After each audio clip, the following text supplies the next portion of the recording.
Los venezolanos se enfrentan nuevamente al dilema de votar o no votar.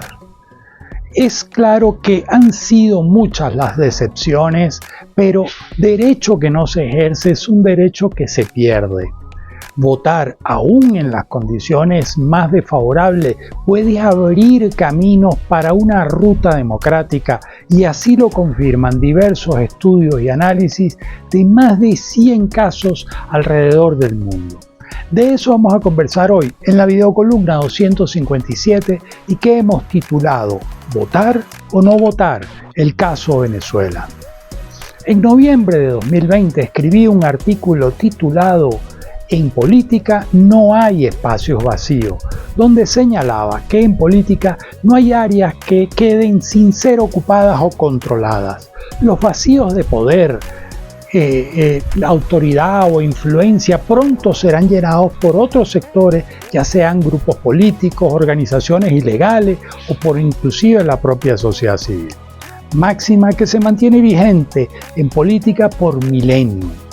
Ante las reiteradas decepciones sufridas por los venezolanos, ese concepto parece que no es entendido. En su lugar ha surgido la premisa común que dice dictadura no sale con votos, lo cual ha llevado a que buena parte del electorado opositor venezolano se abstenga y por lo tanto el régimen llene los espacios y coopte todos estos espacios. En consecuencia, hay decepción y desesperanza en muchos venezolanos a raíz de los resultados del 28 de julio pasado, pero muchos proponen entonces abstenerse a ejercer su derecho al voto.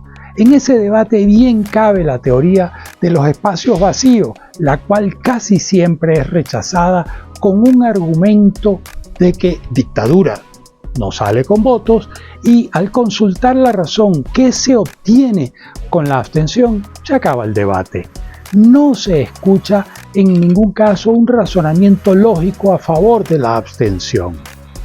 Un buen amigo, académico, investigador y consultor político venezolano, John Magdaleno, dedicado al estudio y a la investigación de casos donde los procesos electorales han logrado la terminación o transición de régimen autoritarios a democracia, en sus investigaciones, las cuales por cierto se pueden leer un breve análisis de ello con artículos publicados en la revista ideasd.com en los números 1, 3 y 5 de agosto, septiembre y noviembre de 2021, señala que, abro comillas, al indagar el encadenamiento de variables que contribuyó al inicio de una transición a la democracia en 102 casos, encontramos que las elecciones jugaron un rol importante en no menos de 43 casos. Adicionalmente agrega, pero más importante aún para efectos de nuestro análisis es comprender por qué el uso de elecciones semicompetitivas o no competitivas facilitó el cambio de régimen en 59 casos presentados por Guedes, Wright y Frantz en 2018, no constituyeron transiciones a la democracia, y B, por qué en 43 casos. La última actualización de esta investigación, el politólogo Octavio Sansi, quien escribe, John Magdaleno, hace 6 años, las elecciones fueron parte de ese encadenamiento que permitió el inicio y el desarrollo de una transición a la democracia. Cierro comillas. Otro buen amigo, Lester Rodríguez, ex rector de la Universidad de los Andes de la ULA y ex alcalde de la ciudad de Mérida en Venezuela, en días pasados argumentó las 10 razones por las cuales votar, y por cuestiones de espacio solo comentaré la primera, que además me parece la más ilustrativa para este tema. Abro comillas. La abstención pasiva y melancólica solo favorece al gobierno.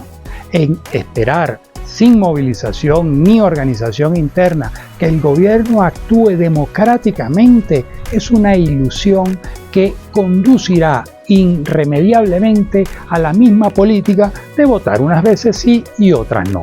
Cierro comillas. Pero vayamos más allá. En 2007 la oposición a través del voto logró detener por algún tiempo una reforma constitucional. En 2010 esa misma oposición se abstuvo, provocando que los partidarios del entonces presidente Hugo Chávez obtuvieran el 100% de los escaños de la Asamblea Nacional y con ello, entonces, todas las reformas que después se hicieron legalmente. Pero esa misma oposición también, con el voto, logró en las elecciones de 2015 ganar la mayoría del poder legislativo. Es claro que en la medida que ha pasado el tiempo, la cancha se ha inclinado más. Las condiciones para competir son más desfavorables para la oposición. El uso de recursos y el abuso del poder del Estado por parte del régimen son cada vez mayores. El árbitro electoral, por otra parte, ya no cuida ni siquiera la forma, dejando evidenciado su cooptación por parte del régimen. En esa medida, la posibilidad del desconocimiento de un triunfo electoral de la oposición es cada día mayor, pero también es claro que la inconsistencia estratégica de la oposición, la hiperfragmentación de la sociedad, así como del liderazgo político, que en más de 2 décadas no ha logrado construir un sueño del país que contraste con el del socialismo del siglo XXI, ha sido una contribución determinante para el sostenimiento del régimen. En la medida en que se continúe apoyando equivocadamente las inconsistencias estratégicas, la abstención será una más y será como pedalear en una bicicleta estática intentando con ello lograr un cambio.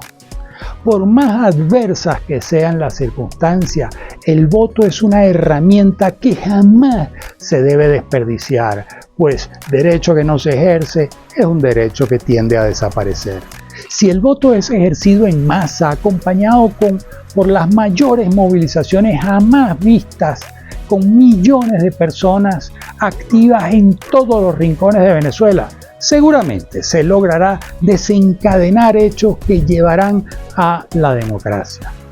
Aquí, a quienes hasta ahora han conducido la oposición, solo agradecimiento, y con la grandeza que los identifica, generosamente decidan dar un paso al lado, permitiendo que las nuevas generaciones se hagan cargo de construir ese sueño de país que ellos anhelan y la ruta para retornar a la democracia. Bueno, hasta acá la videocolumna de esta semana. Como siempre, me encantará leer sus comentarios, así que los leo y nos vemos en la próxima videocolumna.